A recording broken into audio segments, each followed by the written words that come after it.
Bueno, a Dios doy gracias por este tiempo, por el tema que Dios nos ha dado en estos días. Para mí fue un renuevo de la parte del Señor. ¿Cuál es la iglesia que Dios quiere? Déjame contarte una historia. Yo estaba en el año pasado en un aeropuerto en Europa, Stansted, en una mañana muy fría con lluvia. Y pasamos en la sala de embarque y presentamos nuestra tarjeta de embarque para la muchacha que allí estaba. Salimos en dirección al avión, sin ónibus, caminando y lluvia, mucha lluvia. Cuando llegamos cerca de la escalera del avión, la comisaria nos pidió que esperáramos con lluvia y frío.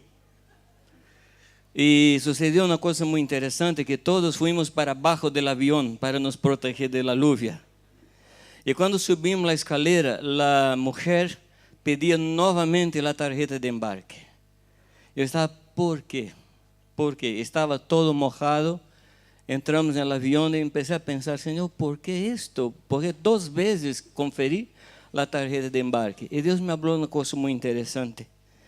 Es que necesitamos conferir nuestra tarjeta de embarque para saber si estamos yendo donde Dios quiere que vayamos. ¿Cuál es la iglesia que Dios quiere? Es necesario que sepamos cuál es la iglesia que Dios quiere para que podamos construir lo que Dios está construyendo. Entonces esos días fueron muy interesantes porque estoy conferindo mi tarjeta de embarque para saber si estoy yendo donde Dios quiere que yo vaya. Para que yo no esté, para que yo no vaya para donde Dios no está yendo. Yo necesito hacer lo que Dios está haciendo. Necesito hablar lo que Dios está hablando. Necesito pensar lo que Dios está pensando. Y estaba orando en estos días y antes de estos días, pensando cuál es la iglesia que Dios quiere. ¿Qué Dios quiere hacer en los próximos días? Y Dios me dio un texto de las Escrituras que yo he compartido con los hermanos allí en Brasil, en Joel 2:28, que habla del derramamiento del Espíritu Santo. El texto dice que después que derramaré mi espíritu sobre toda la carne, y habla de los hijos y de las hijas, y que ellos, los hijos y las hijas, profetizarán, y vuestros ancianos tendrán sueños, y vuestros jóvenes tendrán visiones. Me pareció muy interesante que Dios habla de los hijos y de las hijas. Y hace falta en nuestras iglesias hijos trabajando. Hace falta. Me preocupa porque estoy con 67 años y digo, Señor, ¿qué va a ser después de mi vida? ¿Qué va a ser? ¿Quién son aquellos que seguirán? ¿Quién son aquellos que seguirán construyendo lo que Dios me ha mandado construir? Y el texto habla de una iglesia normal. Habla de una iglesia que Dios tiene en su corazón.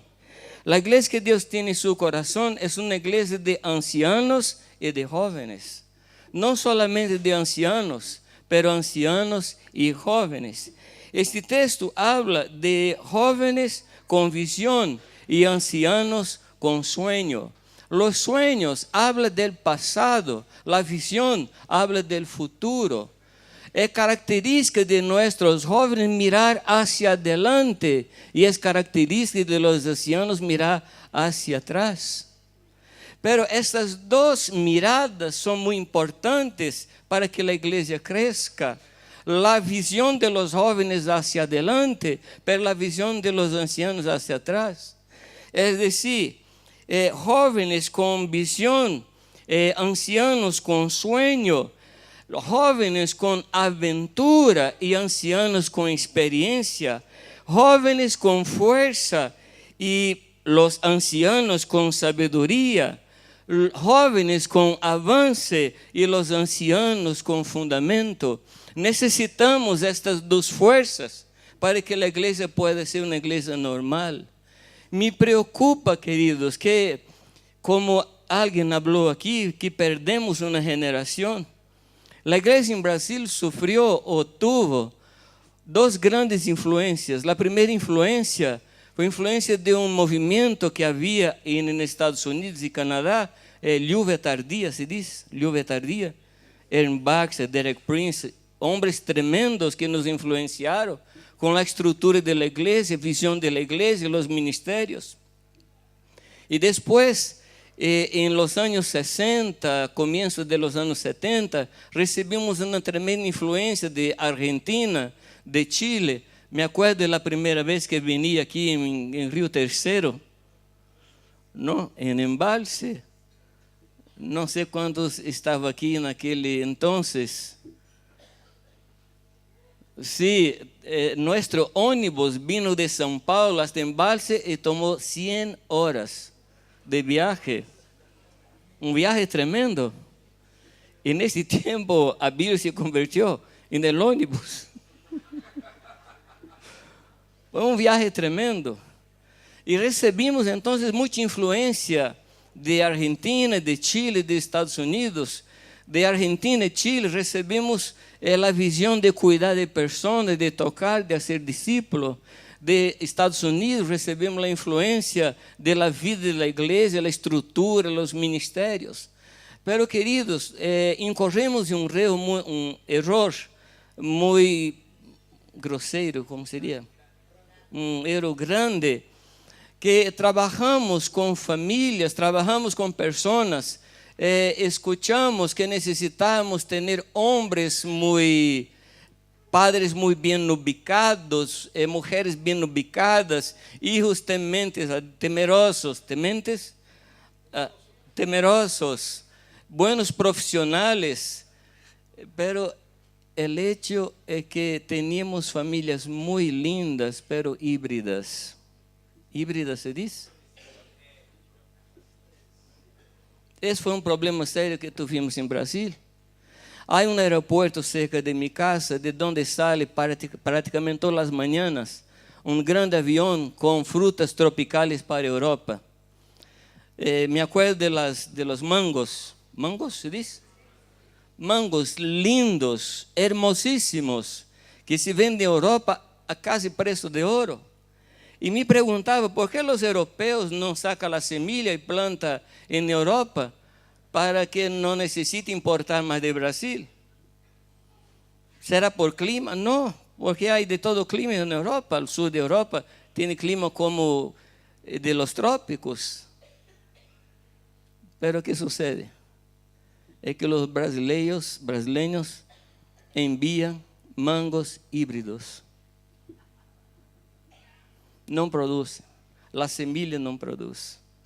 Então produzimos pessoas lindas, famílias lindas, pero que não produziam, não evangelizavam, não predicavam a seu vecindário.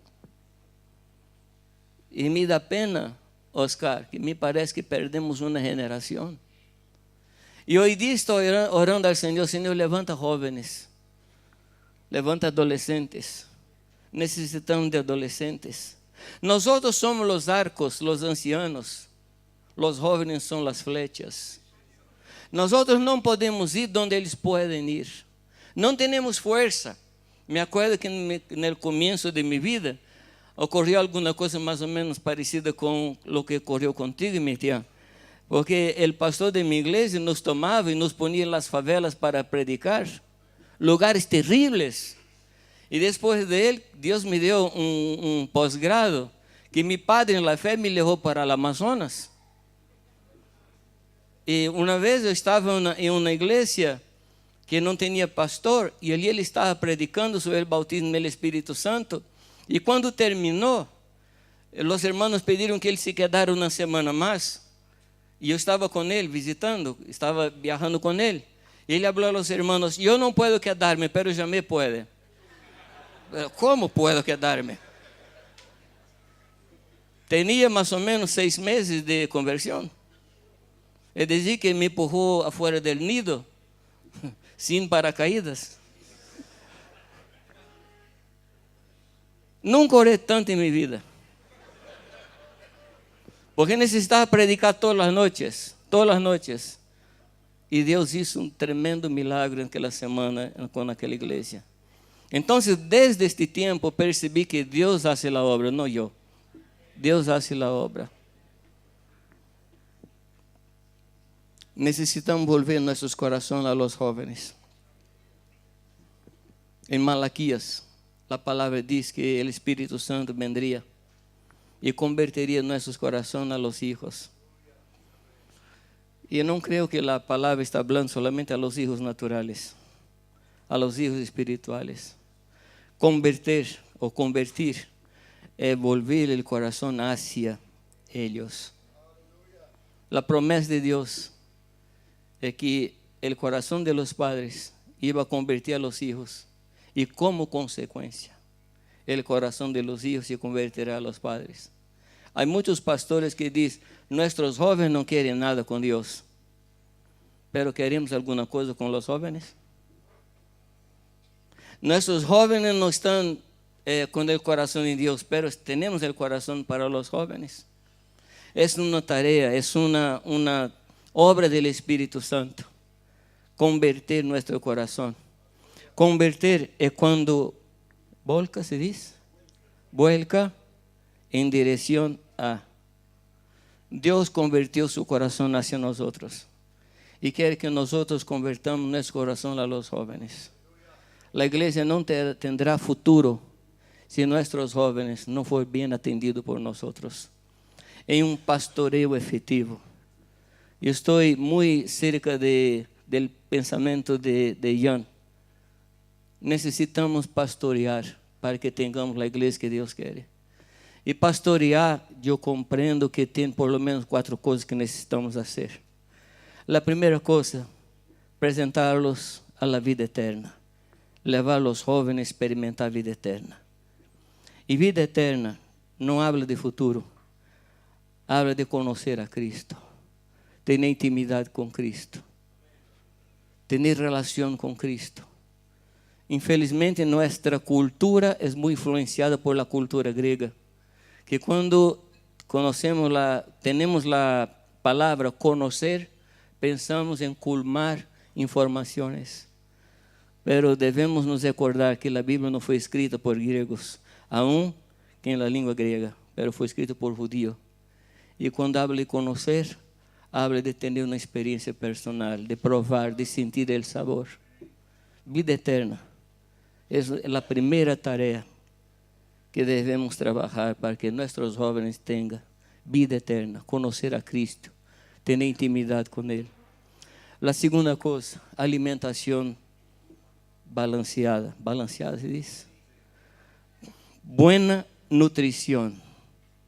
Y buena nutrición significa alimentar según la edad, según el momento que la persona está pasando y según el ministerio que tiene. Es decir, no es de púlpito, definitivamente. Es estar junto a la persona para traer la alimentación según la edad, según el momento y según el llamamiento. Tercero, levar a las personas a maturidad, a la madurez.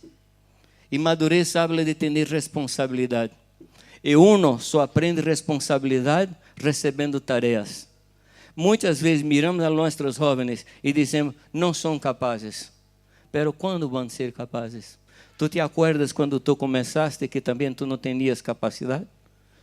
Y cuando miro a mi vida hoy día, percibo que hasta hoy día también no tengo capacidad.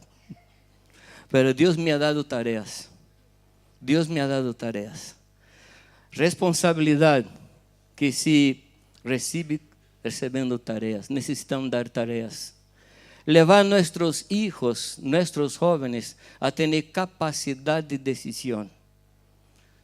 Eu he ensinado a los hombres ali en Brasil que Dios nos ha dado un don y este don ha puesto dentro de la cabeza que se llama cerebro. Debemos ensinar a las personas a usar, tener capacidad de pensar. Hay una historia en la escritura y no voy me alargar mucho más. Hay una historia en la Escritura, cuando Juan Bautista manda preguntar a Cristo, ¿eres tú aquel que debería venir o debemos esperar otro? Hermanos, Juan Bautista era el único hombre en la tierra que no podía hacer esta pregunta. Porque él habló que Jesucristo era el Cordero. ¿Y te acuerdas que Jesucristo no respondió? Él le cuenta a Juan Bautista las cosas que están sucediendo y que él llega a la conclusión. Da subsidios, da material para que nuestros jóvenes aprendan a pensar. No debemos pensar por ellos. Y por broma, penso que Jesucristo mandó decir a Juan Bautista, tú debes pensar antes que pierda la cabeza.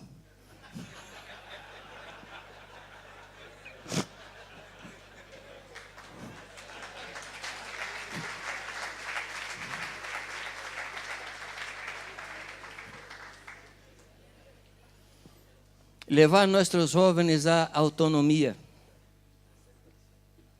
Autonomía. Autonomía es distinto de independencia. Ensinar a pensar para que sepan decidir. Quando veo Jesucristo, eu vejo como ele toma 3 posições em relação a los discípulos. E no começo, ele chama a los discípulos, venid en pos de mí. Jesucristo adelante e los discípulos atrás. Em outro momento, Jesucristo envia a los discípulos e ele está parado. Los discípulos van e vienen. E no terceiro momento, ele envia a los discípulos e ele passa para trás de los discípulos e sigue a los discípulos. Devemos aprender que momento estamos para que possamos passar por detrás de los discípulos. É uma promessa de Deus que nossos mestres, nossos maestros estariam por detrás de nós e não adelante de nós. Que sepamos qual é o momento em que estamos com nossos discípulos. E finalmente o quarto ponto, levarlos a frutificar. Fuimos dibujados para frutificar. Não há outra possibilidade, não há outro chamamento. Devemos levá-los a frutificar. E para frutificar, necessitamos o primeiro ponto, relação personal com Deus. Porque é o Senhor que produz em nós os frutos. Ele põe em nós a divina semilla. Ele que põe em nós a capacidade de frutificar. Ele engendra em nós os hijos que Ele nos quer dar. Hermanos, queria deixar esses pensamentos com vocês. Pedindo ao Senhor que Deus nos dê coração para os jovens. Coração para os jovens. Não mira os jovens desde arriba. Baja. E tenha tempo com eles. Minha experiência com os jovens é uma experiência muito hermosa para mim. A maior parte de los jovens da igreja me chama de abuelito. A maior parte. Então, tenho nietos desde pequenos, netos com barba. Porque Deus ha puesto em meu coração que meu coração deve estar convertido a los jóvenes. Eles são nosso futuro. Que Deus nos ajude. Gracias.